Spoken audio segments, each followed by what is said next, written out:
Good morning everyone, we are group 5 and now we are discussing about skull anatomy. Hello everyone, I'm Desiree Viloria. I'm discussing about axial skeleton. Axial skeleton is the part of the skeleton that consists of the bones of the head and the trunk of the vertebrae. In the human skull, it consists 28 bones in total. There are 3 categories of axial skeleton. First in the category is cranial bone. Cranial bone is the form of rough spherical case of the brain. The cranium is made of the cranial bones that surround and protect the brain. There are 8 parts of cranial bones. First, the frontal bone. This is the flat bone that makes up your forehead. The second part is the two parietal bones. This is a pair of flat bones located on either side of your head, behind the frontal bone and the middle segment of the cranium. It has a sutures, like sagittal sutures, coronal sutures, and lambdoidal sutures, that allows the bone to move during the birth process. And the third one is occipital bone. Occipital bone is a posterior portion of the cranial dome. Also, it's a trapezoid-shaped bone at the lower back of the cranium. And its primary function is either protection or to provide a broad surface for muscle attachment. The next one is temporal bone. There are 2 temporal bones. They help form the side and the base of the skull, where they protect the temporal lobe of the brain and surround of the ear canal. And the other one is sphenoid bone. Sphenoid bone is butterfly-shaped, forming the anterior floor and side of the cranium, and is help form the base and the lateral side of the skull in the combination with the orbital floor. Ethmoid bone forms the middle portion of the anterior cranial floor and extending inferiorly between the orbits and also form the roof of nasal cavity. There are several ethmoid structures. The ethmoid sinuses, perpendicular plate, crista galli, superior and middle nasal conchae, cribriform plate, and olfactory foramina.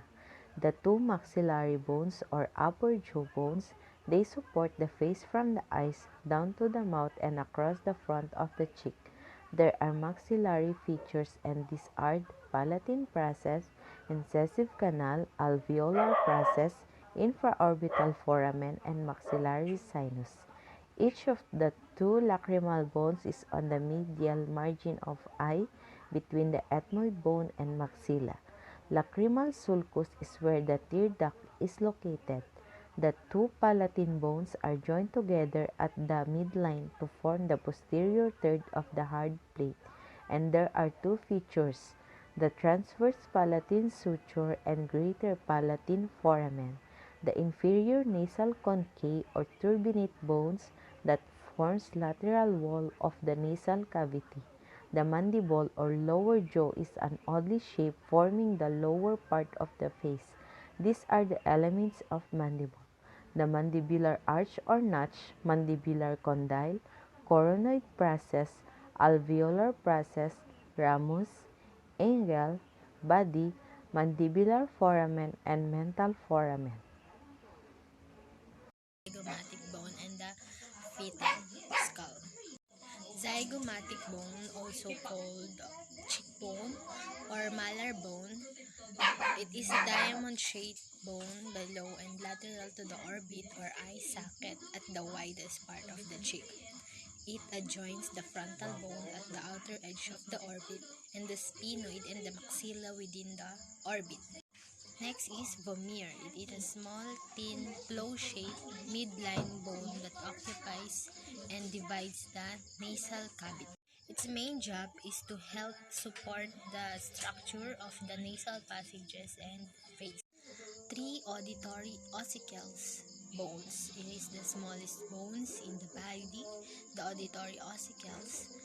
There are 3 bones in each middle ear that work together to transmit sound waves to the inner ear. First is stapes. It is attached to the oval window, a thin membrane that separates the middle ear and the internal ear. The functions of the ossicle is to transmit the vibratory motion of the eardrum to the oval window. second is the malleus, also known as the hammer or the mallet. It is the largest of three small bones in the middle ear.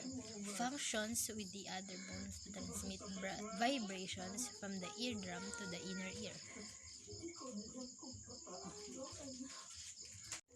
Third is the incus, also known as the anvil, is the middle of three small bones in the middle ear. The incus transmit vibrations from the malleus to the stapes. The vibrations then move to the inner ear. Next is the fetal skull. It is made up of the base of skull and the vault of cranium. The vault is made up of occipital bone posteriorly, the two parietals at the sides, and the temporal bones and the frontal bones anteriorly. These bones at birth are thin, easily compressible, and joined by membrane. Anterolateral fontanelle on each side of the skull between frontal, parietal, temporal, and sphenoid. The posterolateral fontanelle, the mastoid or posterolateral fontanelles, are paid bilateral soft membrane gaps at the junctions of the parietomastoid, occipitomastoid, and lumboid sutures. Each mastoid fontanelle persists until the second year of life, after which it is known as the asterion. Hyoid bone is a U-shaped bone situated at the root of the tongue in front of the neck and between the lower jaw and the largest cartilage of the larynx or the voice box. The primary functions of the hyoid bone is to serve as an attachment structures for the tongue and for muscles in the floor or the oral cavity. Good day everyone, I am Christine Joy Yuso. For today, I will be labeled the specific structure noted on the line provided on the Lab 12 exercise, which is the skull. First is the anterior view of the skull. Number 51 is the zygomatic bone. Number 15 is the intraorbital foramen. Number 16 is the maxilla. Number 17 is the mental foramen. Number 18 is the supraorbital foramen. Number 19 is the optic foramen. Number 20 is the middle nasal concha. Number 21 is the perpendicular plate of ethmoid bone. And number 22 is the mandible angle. Next, the left lateral view of the skull. Number 23 is the squamous suture. Number 24 is the mastoid process. Number 25 is the external auditory. Number 26 is the styloid process. Number 27 is the mandibular condyle. Number 28 is coronal suture. Number 29 is zygomatic arch. Number 30 is zygomatic bone. Number 31 is the mandible. Number 32 is the coronoid process.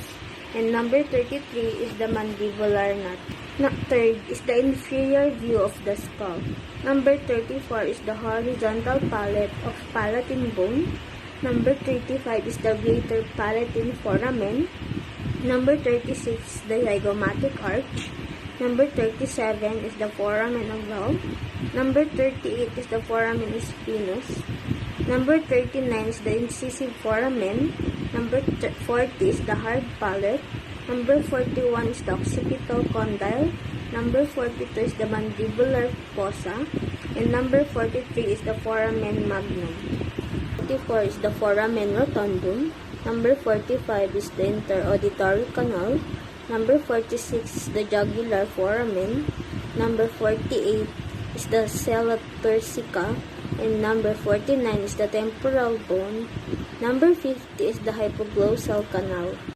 Sutures. Join the parietal bones together. Sagittal. Join the superior margin of the temporal bone to the frontal, parietal, and occipital bone. Squamosal. Join the palatine bone to the maxilla. Transverse plane.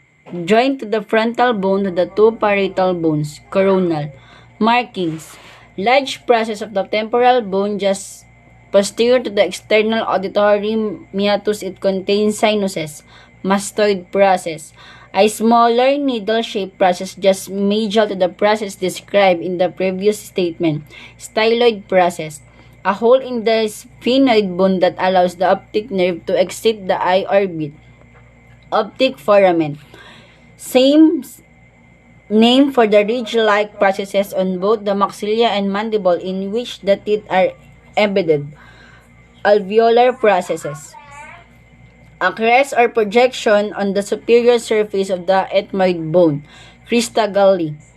A curved plate of bone projecting from the lateral wall of the nasal cavity just above the inferior nasal concave. Middle nasal concave.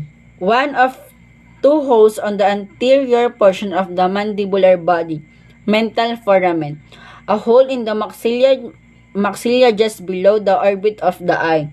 Infraorbit foramen. Infraorbital foramen.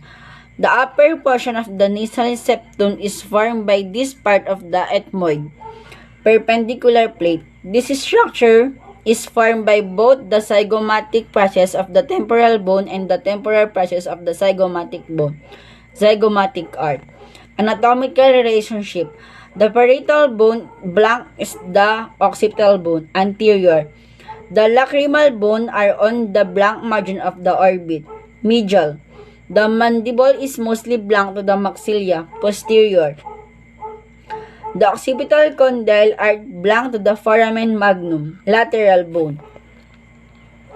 The palatine bone are blank to the maxilla, posterior. The superior conchae are blank to the nasal septum, lateral. The mandibular condyle is blank to the coronoid process, posterior. The parietal bones are blank to the frontal bone, posterior. The frontal fontanelle is blank to the posterior fontanelle, anterior. The incisive canal is blank to the transverse palatine suture, anterior.